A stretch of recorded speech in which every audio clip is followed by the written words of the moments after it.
Para continuar con el tema tratado en el video anterior del Centro de Pensamiento y Estudios Políticos, cuando hablamos del centrismo o la búsqueda del centro político, la construcción del centro político, al final del video expusimos en borrador la idea del Frente Único. El doctor Jorge Enrique Almario, colaborador habitual de este espacio y miembro principalísimo del Centro de Pensamiento, ha enviado su opinión, que me permito entonces hacerle una breve presentación.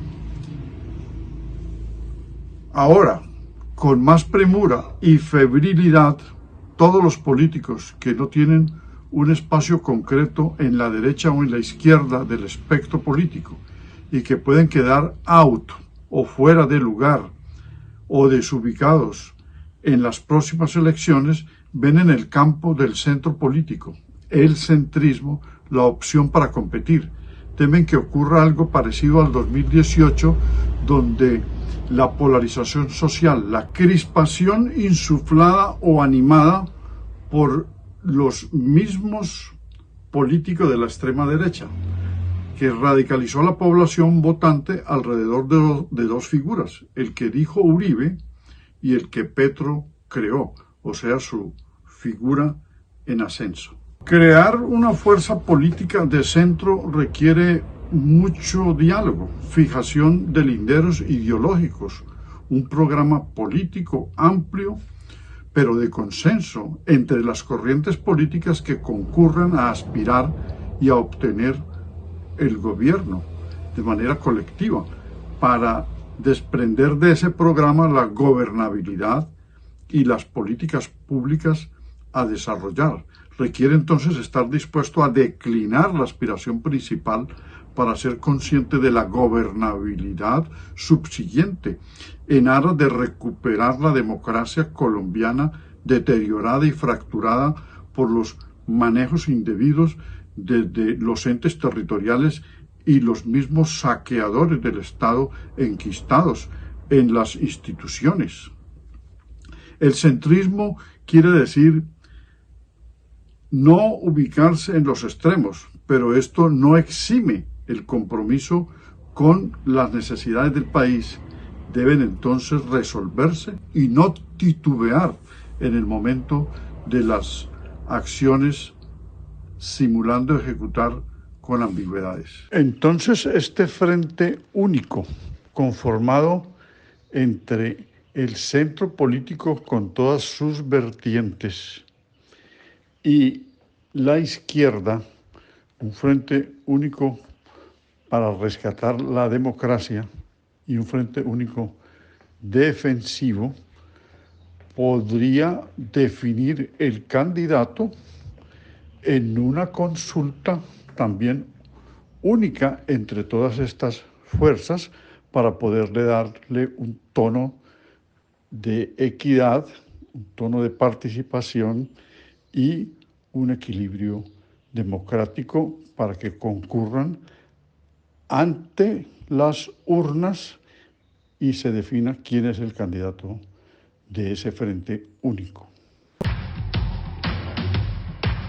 A propósito del debate sobre el centro político en Colombia, hoy cuando se presenta una polarización entre el partido de gobierno, el centro democrático, que cada vez tiene un rumbo más hacia la derecha, como una opción para poder mantener los privilegios de las élites dominantes, porque el modelo político y el modelo económico ya no les tira más, ya no da para resolver los problemas económicos y sociales de Colombia, y en consecuencia no queda más que el uso de métodos que no van a ser democráticos.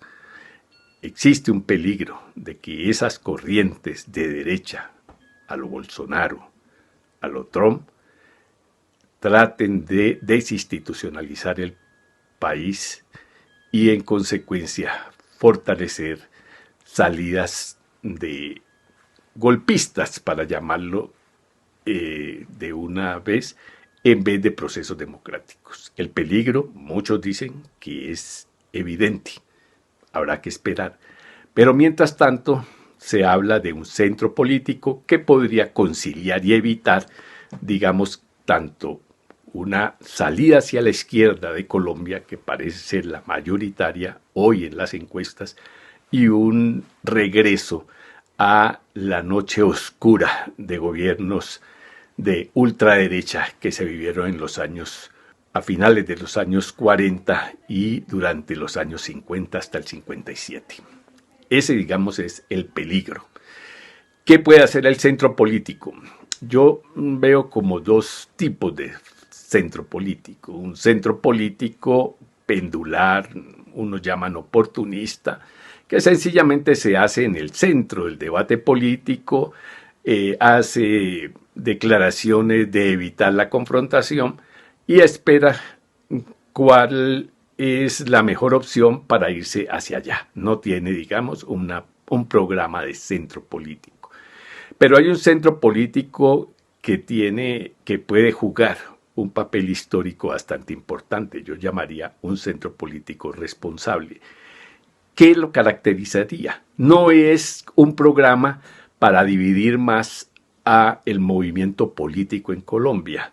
No, me parece que el rol del centro político hoy en Colombia es convocar hacia un frente único, hacia un frente unido, único.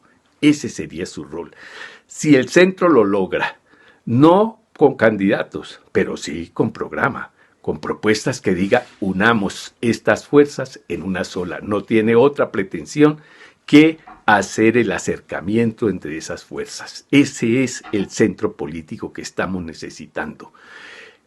El concepto de Frente Único apareció en 1922 en un congreso de la Tercera Internacional Comunista y lo propuso Trotsky.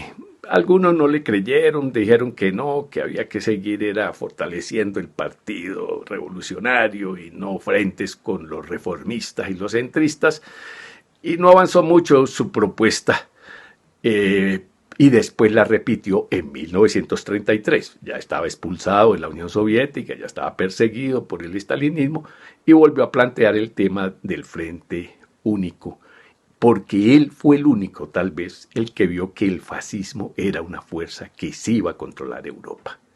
Llamó a los comunistas, a los socialistas, a los liberales de izquierda, a los diferentes sindicatos y centrales que estaban dispersas en los diferentes frentes, a unir en un solo frente al fascismo.